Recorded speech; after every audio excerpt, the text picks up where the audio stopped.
Hello, and welcome, friends. You're watching The Curious Case of the Runaway Stocktons. Just what in the hell am I talking about? Well, PSA 10 John Stockton 1988 Fleer rookie card appears to be flying off the charts in value, but is it real? Does it make sense? I don't know. That's what I'm researching. And I'm going to bring you guys over here to the main screen, which should show you, well, it's going to show you the recording software I'm using. We're going to get that right the hell out of the way so you don't have to look at that anymore. This is Market Movers, not affiliated with, but do use and am a member of. And we've got the John Stockton, you can see up here, 2 cards, 82% change, and this is the card that has improved the most in the last 7 days, mainly being his PSA 10 Fleer. And it looks like the 9 has gone down 1.3%. And this is very curious to me why this card is spiking so much so quickly. So I wanted to go and do a little bit of research, because this is the graph right here. So we look, and it's just kind of on a steady up climb, and that makes sense. This makes sense because John Stockton is one of the best players of all time. I have 2 of these at PSA right now to get graded, probably not better than a 9, but nonetheless we can still hope and dream. So it's steadily on the up climb, but then it just suddenly just blows up off the charts. So what in the hell happened there? Is if you look at the graph for the PSA 9, it's all over the place. It's wild, but it's in the 140 to 100 and change, whatever type of a range, depending on who posts it, whatever else. So, it's not really something that's going crazy. The only information that I could find about a Stockton is Laura Stockton, daughter of Utah Jazz great John Stockton, to play in Germany. This is literally the only news that I could find about the Stocktons. Nothing else about John Stockton. So is this enough to drive the price of John Stockton's cards up that much that quickly? I don't know, man. I just don't know. So if we take a look at the PSA, you want to see what the population report says. There's 743 PSA 10s and 3,200 PSA 9s. Now, that's not a big disparity. That's just 4.5 to 5, whatever you want to call it, 4 and change, whatever. It is a ratio that is perfectly reasonable. It's not like, 200 10s versus 10,000 9s. So the 9s should have a value that correlates with the 10. So the reason why we're going through all of this is because if the PSA 10 suddenly shoots up to a $1,500 card, then that would mean that the PSA 9 should be like a $350 card. Excuse me. Should be like a $350 card. Now, if that's the case, then we should go and buy all the ones that are up there right now on eBay for $150 or less. Wait a little bit, and you'll have $200 in profit pretty quickly. But if it ends up not being real and it's just shill bids or just mistakes, if that's the case, then the PSA 9s are a trap, and you're probably going to have to flip them back if you don't actually want to keep them, and you're probably going to end up losing some of your investment. I did a little bit of research here. Here are the most recent 2 John Stockton listings, the bid history for them that sold at auction, and we can take a look at the auction itself. This one was by PWCC, and they ended within 5 minutes of each other. Both of these are PWCC auctions. This one goes $1,275, and this one went for $1,525.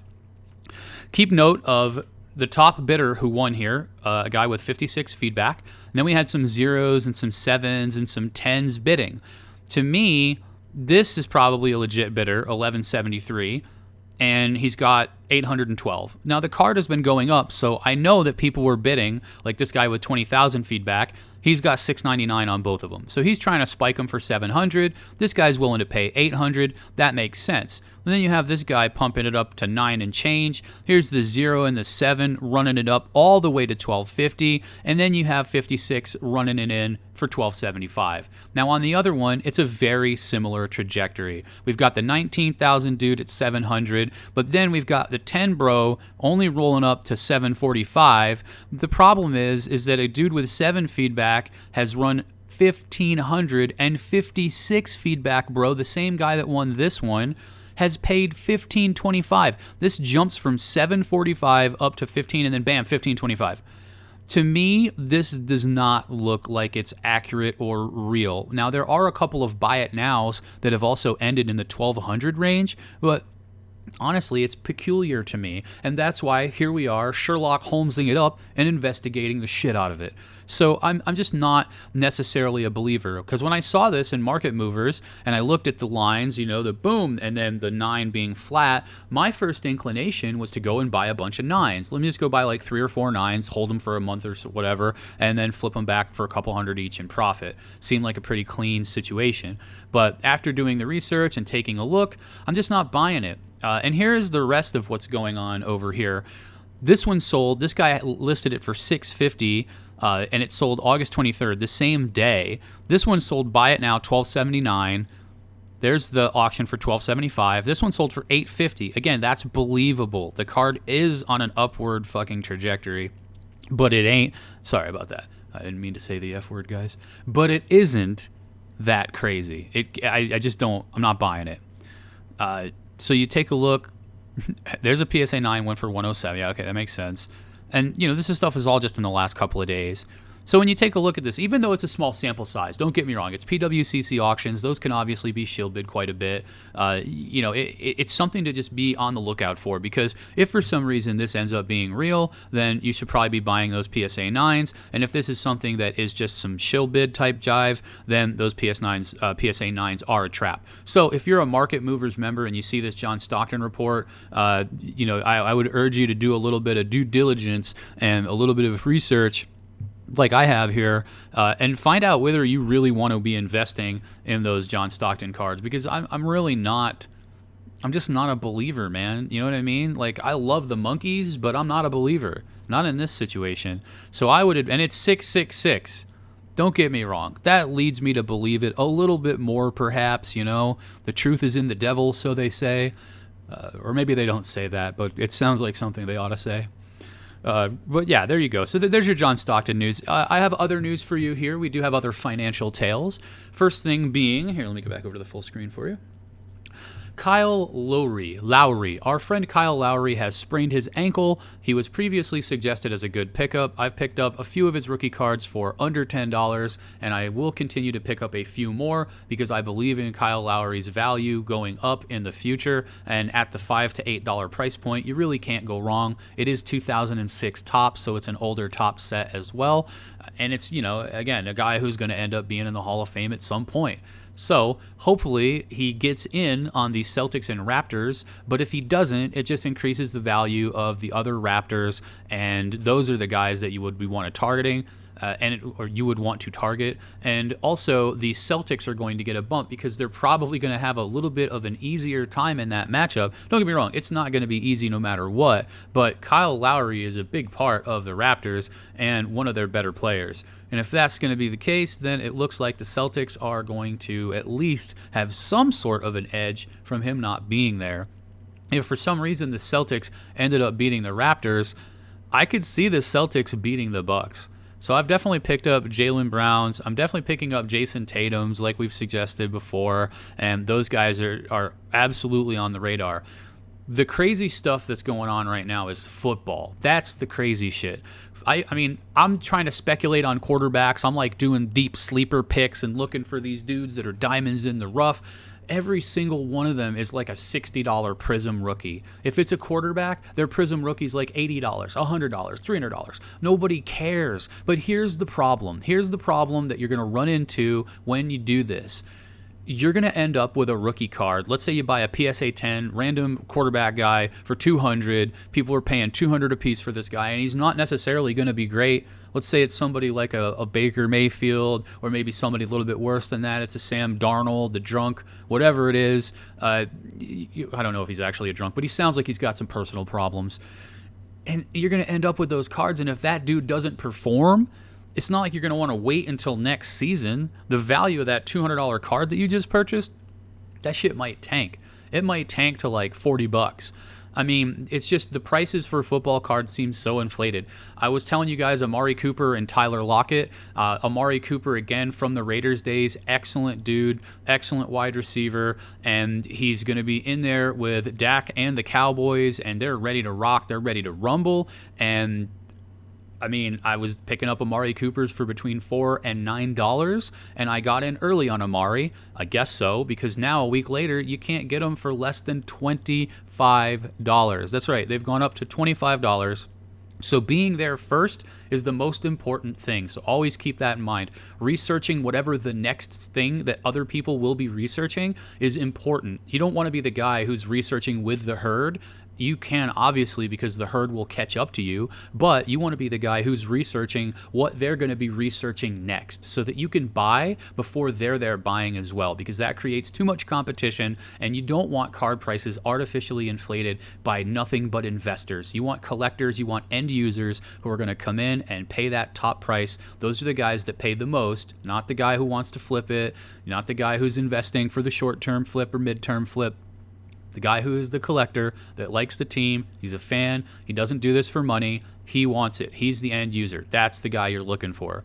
So yeah, the football cards are just off the charts. I mean, I picked up a Daniel Jones PSA 9 for $100. In fact, I'll even go through here and we'll take a look at what's up on my eBay. What do we got? I got a new message about Amari Cooper. Is this guy going to tell me that Amari Cooper is not being sent?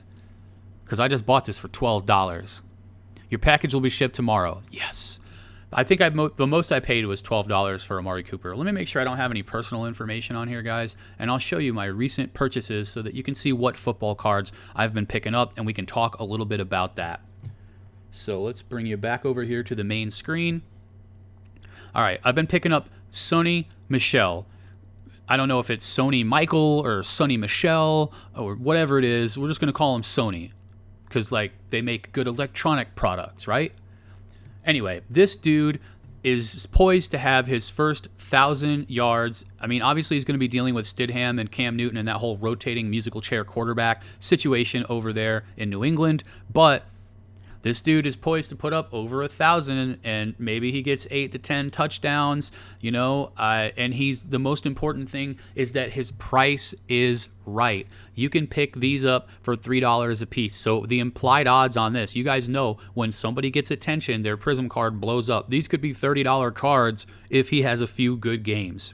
If the Patriots do well, if Cam Newton's kicking ass, if this guy's putting yards down, grabs a touchdown or two, there's no telling. This could be a $30 card. Instead of buying like a $60 quarterback that might end up being worth $10 but might end up being worth $100, I would much rather grab 10 or 20 of these $3 cards, which could end up being $30 a piece. I have better implied odds in that situation because I'm paying less, so I can acquire more. So when it does end up being valuable, it ends up being more valuable to us overall. We have a higher EV.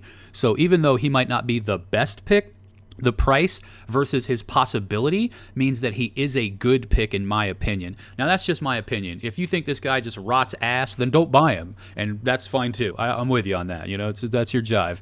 Me, I like those low, and this is what the PSA collector would call the lowest hanging type fruit of a character. Next, Mike Evans.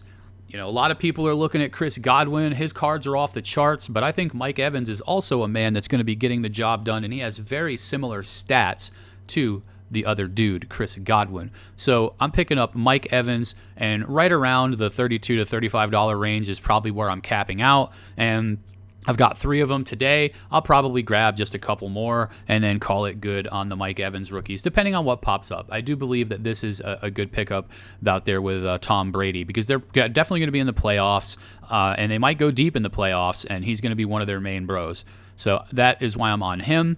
I made an offer and picked up this damaged corner Jaylen Brown for $10. Now, here's the thing. Everybody that's in the market knows that graded cards are the dopeness. So whenever you see the cheapest price of a card that you're looking for, it's like the bottom of the barrel guy, and it says read, damage, read description.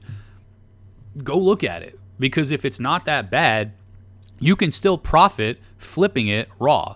So when we go and look at this, does it look that bad on the corner? Not really. Here, where's the bad corner? So you imagine this little ding on the corner right here, that little thing Scuffy's talking about or whatever, that little bend or whatever it is, and otherwise the card looks, minty fresh. And when you think about this in context of the card being in front of you and only being a couple of inches big, that's not going to be a very big ding. So I ended up getting this for $10. I sent him an offer. Here's another little trick, guys. Whenever someone has make an offer, if it's not a card that's going to sell immediately, that you're just not screwing around, you're just going to grab it, get out of there. If it's not like that, then just make an offer of a few dollars less. There's no reason. If they're going to make an offer up every time on like a $12 card, you might as well hit them for $9 or $10. Most of the time the sale is worth more to them than being like no on the $2. But sometimes people try to get greedy. I offered a guy $50 for like a $60 card the other day, and he sent me back an offer of $52.99. You want me to buy you some fig Newtons or some shit? I declined. We picked up this lot. This is nice. We picked up 3 of these optics. I do like these Jaylen Brown optics better than Select. I think optic Jaylen Brown is going to be great because it's the first year optic and it's his rookie card. Both of those things add up to it being probably more valuable than the Selects forever. And, you know, obviously Prism is king. But yeah, this is a nice one. So we picked up 3 of those. We picked up Derrick Henry. I know that this is a little bit of a stretch, and I mean, I went a little crazy here, but I believe that this card could definitely go up way more. We picked up for $78 a piece 2 optic rookies in a PSA 10, and then we picked up 2 PSA 9s, one of them being a pink refractor for $32. The pink one goes for $20-some anyway, so why wouldn't I pick up the 9 for $30? And as far as the other 9 for $30 goes, that's fine. I'm good with that. And then, you know, $80 a piece, essentially $85 after tax for 2 PSA 10s. Derrick Henry's going to be there with the new and improved Ryan Tannehill, and they're going to just bash face. And Derrick Henry is going to put in a touchdown in every game that he plays or something crazy like that. So I'm definitely down on the value there for him. Amari Cooper, again, picked him up for $12. You guys saw that guy was shipping it. Sam Darnold, I found 1 Select for $16. A couple of Jaylen Browns we got for $46. So $23 is a pretty good price on those. They're up to $30 now. There's that Daniel Jones PSA 9 for $100. A couple Kyle Lowry. This is my Fred Van Vliet. I told you guys I was going to buy Van Vliet, and he looks even better now if Kyle Lowry is going to be out for a while. And then we got some nice Amari Coopers here. We paid $40 for a PSA 9, and we got a Tyler Lockett PSA 9 for only $20. Big fan of that as well. And then here, I apologize, Indie Sports Cards, because I think we tomahawk chopped you right across your skull. You got scalped on this one, my friend. This dude put this up for $100, and we caught it new listing, and we bought it immediately. It's a red Mojo Prism out of 99, numbered 03. So it's numbered 3 of 99, which is a pretty cool thing. And it's a Gem Mint 10. Now that, my friends, is a badass card. If they do well and PSA 10 Amari Cooper starts to pop off, this is going to be a loaded one. I mean, I already think it's probably a $200 card. It's definitely worth more than $100. If the raw ones are at 25 now, especially. So, yeah, next just Jared Allen. And then 2015 Prism Factory Sealed Jumbo Box. I do believe that if you guys are investing in sealed wax, 2015 Prism football is a good place to be. It's got guys like Todd Gurley. It's got the Amari Cooper. It's got lower-end quarterbacks like Jameis Winston and Marcus Mariota. It's got Tyler Lockett rookies. It's got a reasonably good amount of things in it as far as the Prism stuff goes. And you know, these boxes go up in value. If Amari and he becomes big money hustling, this could easily be a $350, $400 box, and it might go up that much anyway at the beginning of the football season. It's hard to say. I don't know. But anyway, guys, let me get you back over here. That's what I got for you today. I got you some football. I got you some what the hell's up with the John Stocktons. I got you a little bit of this and a little bit of that.